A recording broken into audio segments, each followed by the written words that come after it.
Hey there, thanks for joining me to color. Today we are going to be working on this adorable stamping Bella image called Gardening Chicks. Aren't they cute?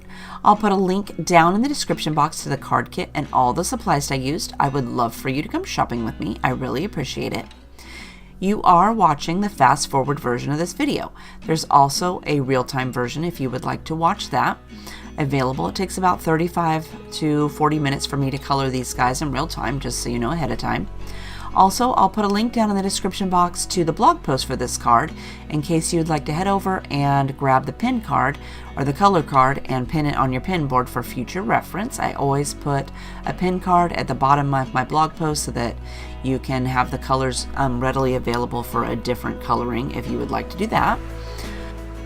After we finish the coloring of our little chicks here, we will be putting a card together.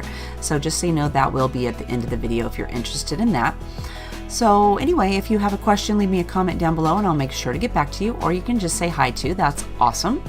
Otherwise, I'm just going to go ahead and let you finish watching the coloring, and I hope you're having a fabulous week, and I'll see you next time.